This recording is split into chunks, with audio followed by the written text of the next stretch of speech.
ఈరోజు daily నోట్స్లో number 1 ఐరాసాలో భారత ప్రతినిధిగా నియమితులైనది ఎవరు? నెంబర్ 2 ఈక్వెడార్ నూతన అధ్యక్షుడిగా ఎన్నికైనది ఎవరు? నెంబర్ 3 క్యాన్సర్ చికిత్సలో కాల వ్యవధి తగ్గించిన ఇబ్బంది లేదని ఏ వర్సిటీ పరిశోధకులు అన్నారు? నెంబర్ 4 జన్యు స్థాయిలో మెదడు తీరుతెన్నులను ఆవిష్కరించింది ఎవరు?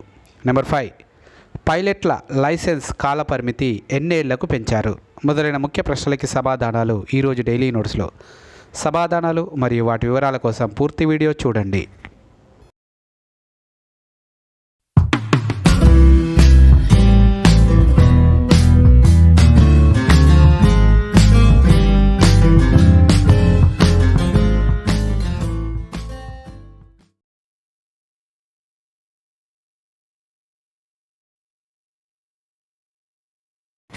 Hi friends, daily notes current అఫైర్స్కి స్వాగతం. 17 అక్టోబర్ 2023 నాటి కరెంట్ అఫైర్స్ నిన్నటి విషయాలతో. డైలీ నోట్స్లో పేజీ నెంబర్ 1. ఐరాసాలో భారత శాశ్వత ప్రతినిధిగా అరిందమ్ బాగ్చి. ఐక్యరాజ్య సమితిలో భారత శాశ్వత ప్రతినిధిగా రుచిరా కాంబోజ్ స్థానంలో సీనియర్ దౌత్యవేత్త అరిందమ్ బాగ్చి నియమితులయ్యారు. విదేశీ వ్యవహారాల మంత్రిత్వ శాఖ ఈ విషయాన్ని ఓ ప్రకటనలో తెలిపింది. త్వరలోనే ఆయన సంబంధిత బాధ్యతలు చేపడతారని పేర్కొంది. బాగ్చి 1995 బ్యాచ్ ఐఎఫ్ఎస్ అధికారి. ఇన్నాళ్ళు విదేశీ వ్యవహారాల శాఖ అధికార ప్రతినిధిగా ఉన్నారు. గతంలో క్రొయేషియాలో భారత రాయబారిగా, శ్రీలంకకు భారత డిప్యూటీ హైకమిషనర్గా, ప్రధానమంత్రి కార్యాలయంలో డైరెక్టర్గా ఆయన విధులు నిర్వర్తించారు. ఇక్కడ మనం గుర్తుంచుకోవాలి, ఐక్యరాజ్య సమితిలో భారత శాశ్వత ప్రతినిధిగా అరిందమ్ బాగ్చి నియమితులయ్యారు. రుచిరా కాంబోజ్ స్థానంలో అరిందమ్ బాగ్చి నియమితులు కావడం జరిగింది. బాగ్చి 1995 బ్యాచ్ ఐఎఫ్ఎస్ అధికారి. Page number 2. ఈక్వెడార్ అధ్యక్షుడిగా డేనియల్ నొబోవా. ఈక్వెడార్ నూతన అధ్యక్షుడిగా యువ వ్యాపారవేత్త 35 ఏళ్ల డేనియల్ నొబోవా ఎన్నికయ్యారు. మధ్యంతర ఎన్నికల్లో ఆయన వామపక్ష ప్రత్యర్థి గోంజాలెజ్పై విజయం సాధించారు. ఆదివారం వెల్లడించిన ఫలితాల్లో నొబోవాకు 52%, గోంజాలెజ్కి 42% ఓట్లు లభించాయి. నొబోవా తండ్రి అల్వారో నొబోవా ఈక్వెడార్లోనే అత్యంత సంపన్నుడు. ఆయన 5 సార్లు దేశాధ్యక్ష పదవికి పోటీ చేసి పరాజయం పాలయ్యారు. తండ్రి సాధించలేనిది ఇప్పుడు కుమారుడు సాధించాడు. అంతేకాదు 35 ఏళ్ల డేనియల్ ఈక్వెడార్ అధ్యక్ష పీఠాన్ని అధిరోహించనున్న అత్యంత పిన్న వయస్కుడిగా కూడా రికార్డు సృష్టించనున్నారు. అవినీతి ఆరోపణలతో పూర్వ అధ్యక్షుడు గిలెర్మో లస్సో పార్లమెంటును అర్ధాంతరంగా రద్దు చేయడంతో ఈ మధ్యంతర ఎన్నికలు జరిగాయి. ఇక్కడ మనం గుర్తుంచుకోవాలి, ఈక్వెడార్కి నూతన అధ్యక్షుడిగా ఎన్నికయ్యారు డేనియల్ నొబోవా. ఈయన వయసు కేవలం 35 సంవత్సరాలు మాత్రమే. 52% ఓట్లు సాధించి ఈయన అధ్యక్షుడిగా ఎన్నిక కావడం అనేది జరిగింది. అంతేకాదు ఈక్వెడార్ అధ్యక్ష పీఠాన్ని అధిరోహించనున్న అత్యంత పిన్న వయస్కుడిగా డేనియల్ నొబోవా రికార్డు సృష్టించనున్నారు. Page number 3. క్యాన్సర్ చికిత్సలో కాలావధి తగ్గించిన ఇబ్బంది లేదు. క్యాన్సర్ రుగ్మతకు రేడియేషన్ చికిత్సా సదుపాయాలు వర్ధమాన దేశాల్లో తక్కువగా, అది దూర ప్రదేశాల్లో ఉంటాయి. నిర్ణీత కాలావధుల్లో రేడియేషన్ చికిత్స చేయించుకోవాల్సిన రోగులు దూర భారాలు ప్రయాణించలేక మధ్యలోనే చికిత్స ఆపేస్తుంటారు.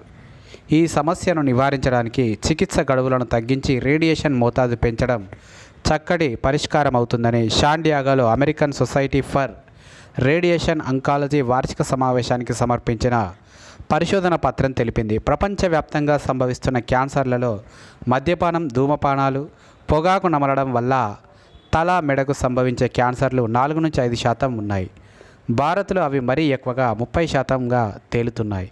ఈ తరహా క్యాన్సర్ల వల్ల సంభవించే మరణాల్లో 84% మంది అల్పాదాయ, మధ్యాదాయ దేశాల్లోనే చోటు చేసుకుంటున్నాయి. తల మెడ క్యాన్సర్లకు 7 వారాల్లో 33 సార్లు రేడియేషన్ చికిత్స చేయాల్సి ఉంటుంది. దీన్ని 20 సార్లకు కుదించిన చికిత్స ఫలితాల్లో మార్పేమీ లేదని మేరీల్యాండ్ విశ్వవిద్యాలయ పరిశోధక బృందం నిర్ధారించింది. భారత్, పాకిస్తాన్, బ్రెజిల్, దక్షిణాఫ్రికాతో సహా మొత్తం 10 దేశాల్లో 3వ దశ క్లినికల్ ప్రయోగాలు జరిపిన మీదట శాస్త్రవేత్తలు ఈ అంశాన్ని నిర్ధారించారు. ఇక్కడ మనం గుర్తుంచుకోవాలి, క్యాన్సర్కి రేడియేషన్ చికిత్సా సదుపాయాలు కాలావధి, క్యాన్సర్ చికిత్సకు సంబంధించినటువంటి కాలావధి తగ్గించినా కూడా ఇబ్బంది లేదు అని చెప్పి అమెరికా శాండియాగోలోని అమెరికా సొసైటీ ఫర్ అంకాలజీ వార్షిక సమావేశానికి సమర్పించిన పరిశోధన పత్రం తెలిపింది. ముఖ్యంగా మద్యపానం, ధూమపానం, పొగాకు నమలడం వల్ల తల మెడకు సంభవించే క్యాన్సర్లు 4 నుంచి 5% ఉన్నాయి. భారత్లో ఇవి 30% తేలుతున్నాయి. అయితే తల మెడ క్యాన్సర్లకు 7 వారాల్లో 33 సార్లు రేడియేషన్ చికిత్స చేయాల్సి ఉంటుంది. దీన్ని 20 సార్లకు కుదించిన చికిత్స ఫలితాల్లో మార్పేమీ లేదని మేరీల్యాండ్ విశ్వవిద్యాలయ పరిశోధక బృందం నిర్ధారించడం జరిగింది. Page number 4. జన్యు స్థాయిలో మెదడు తీరుతెన్నులు ఆవిష్కృతం. మానవ వానరాల మెదడుకు సంబంధించిన జన్యు పరమాణు తీరుతెన్నులను అంతర్జాతీయ శాస్త్రవేత్తలు ఆవిష్కరించారు. దీనివల్ల మెడకు, కణాలకు సంబంధించి కొత్త విషయాలు వెలుగులోకి వస్తాయని వారు తెలిపారు. మన నాడీ వ్యవస్థలోని భిన్న భాగాల గురించి, చాలా సూక్ష్మ స్థాయి అంశాల గురించి అవగాహన ఏర్పడుతుందని వివరించారు. మానవ మెదడు విభిన్నంగా ఉండడానికి కారణాలు తెలుస్తాయని పేర్కొన్నారు. మానవ మెదడును కని విని ఎరుగని స్పష్టతతో పరిశీలించడానికి ప్రపంచవ్యాప్తంగా వందల మంది శాస్త్రవేత్తలు కలిసి పనిచేశారు. ఇందుకోసం భిన్న విధానాలను ఉపయోగించారు. మెదడును సవివరంగా మ్యాప్ చేయడం వల్ల దాని విధుల గురించి లోతైన అవగాహన ఏర్పడుతుంది. అలాగే కణస్థాయిలో జరిగే కొన్ని లోపాల గురించి కూడా తెలుసుకోవచ్చు.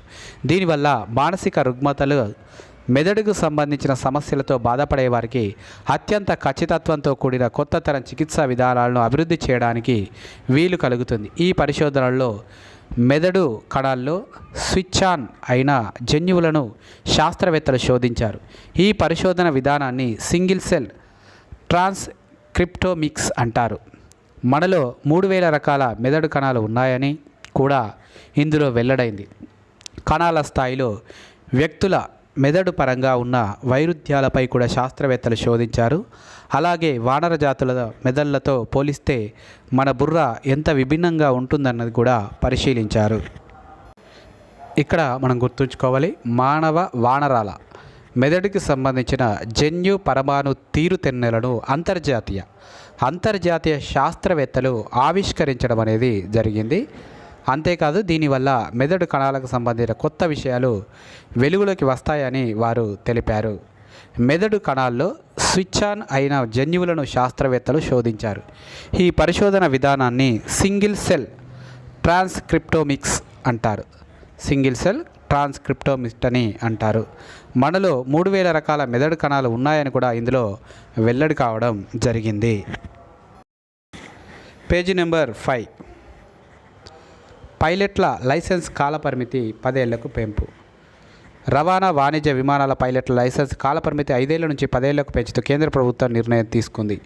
ఈ మేరకు ఎయిర్క్రాఫ్ట్ రూల్స్ 1937కు సవరణలు చేస్తూ కేంద్ర పౌర విమానయాన శాఖ నోటిఫికేషన్ విడుదల చేసింది. ఈ రంగంలో సులభతర వాణిజ్యం, రక్షణ, భద్రతను ప్రోత్సహించేందుకు చర్యలు తీసుకున్నట్లు తెలిపింది. ఈ సవరణలు international civil aviation organisation standards and recommended ప్రాక్టీసెస్కు అనుగుణంగా ఉన్నట్లు వెల్లడించింది. దీని ప్రకారం airline transport pilots licence, commercial pilot లైసెన్సుల కాల పరిమితి 5 నుంచి 10 ఏళ్లకు పెరుగుతుంది. దీనివల్ల పైలట్లపై డీజీసీఏ పైన పరిపాలన భారం తగ్గి మరింత క్రమబద్ధమైన లైసెన్సింగ్ ప్రక్రియ అందుబాటులోకి వస్తుందని పౌర విమానయాన శాఖ తెలిపింది. అలాగే ఎయిర్క్రాఫ్ట్ రూల్స్ 1937లోని రూల్ 66 కింద ఏరోడ్రోమ్ చుట్టుపక్కల ప్రాంతాల్లో కనిపించే ఫాల్ లైట్స్లో మార్పులు చేశారు. విమానాల రాకపోకలకు ఇబ్బందులు కలిగించే లైట్లను ఏరోడ్రోమ్కి 5 కిలోమీటర్ల వరకు ప్రదర్శించకూడదన్న నిబంధన ఇదివరకు ఉంది. ఇప్పుడు ఆ పరిమితిని 5 నాటికల్ మైళ్ళ వరకు పొడిగించారు. విమానాల రాకపోకలకు ఇబ్బందులు కలిగించే విధంగా ఎవరైనా నిషేధిత లైట్లు ప్రదర్శిస్తే వాటిని 24 గంటల్లోపు తొలగించాల్సి ఉంటుంది. లేదంటే ఆ ప్రాంతం నుంచి వారిని తొలగించే అధికారాన్ని ఆ నిబంధన ప్రభుత్వానికి కట్టబెట్టబడుతుంది. అదే సమయంలో ఈ విషయాన్ని సమీప పోలీస్ స్టేషన్కు చెప్పి బాధ్యులపై ఐసీసీ సెక్షన్ల కింద చట్టపరమైన చర్యలు తీసుకోవడానికి ఇది వీలు కల్పిస్తుంది. ఒకవేళ ఇలాంటి ప్రమాదకరమైన లైట్లు వెలుగు ఎక్కడి నుంచి వస్తుందో గుర్తించలేని పరిస్థితి ఉన్నా, లేక లైట్ లొకేషన్ను తరచూ మారుస్తున్న ఎయిర్పోర్ట్ అధికారులు లేక ఎయిర్లైన్ సిబ్బంది ఈ విషయమై స్థానిక పోలీస్ స్టేషన్లో ఫిర్యాదు చేయడానికి కొత్త నిబంధన వీలు కల్పిస్తుంది. దాని ప్రకారం పోలీసులు తదుపరి చట్టపరమైన ప్రక్రియ చేపట్టవచ్చు. ఫారిన్ లైసెన్సుల ధృవీకరణకు సంబంధించిన రూల్ 118 ప్రస్తుతం నిరర్ధకంగా మారడంతో దాన్ని పూర్తిగా తొలగించారు. ఎయిర్ ట్రాఫిక్ కంట్రోల్ లైసెన్సుల సామర్థ్యాన్ని పెంచేలా కొత్త నిబంధనలు చేర్చారు. ఇక్కడ మనం గుర్తుంచుకోవాలి, రవాణా మరియు వాణిజ్య విమానాల పైలట్ల లైసెన్స్ కాల పరిమితిని 5 ఏళ్ల నుంచి 10 ఏళ్లకు పెంచుతూ కేంద్ర ప్రభుత్వం నిర్ణయం తీసుకుంది. ఈ మేరకు ఎయిర్ క్రాఫ్ట్ రూల్స్ 1937కు సవరణలు చేస్తూ కేంద్ర పౌర విమానయాన శాఖ నోటిఫికేషన్ విడుదల చేయడం అనేది జరిగింది. ఈరోజు ప్రశ్నలు జవాబులు. నెంబర్ 1, ఐరాసాలో భారత ప్రతినిధిగా నియమితులైనది ఎవరు? దీనికి సమాధానం అరిందమ్ బాగ్చి. నెంబర్ 2, ఈక్వెడార్ నూతన అధ్యక్షుడిగా ఎన్నికైనది ఎవరు? దీనికి సమాధానం డేనియల్ నొబోవా. నెంబర్ 3, క్యాన్సర్ చికిత్సలో కాల వ్యవధి తగ్గించిన ఇబ్బంది లేదని ఏ వర్సిటీ పరిశోధకులు అన్నారు? దీనికి సమాధానం మేరీల్యాండ్ విశ్వవిద్యాలయం. నెంబర్ 4, జన్యు స్థాయిలో మెదడు తీరుతెన్నులను ఆవిష్కరించింది ఎవరు? దీనికి సమాధానం అంతర్జాతీయ శాస్త్రవేత్తలు. నెంబర్ 5, పైలట్ల లైసెన్స్ కాలపరిమితి ఎన్నేళ్లకు పెంచారు? దీనికి సమాధానం 10 ఏళ్లకు.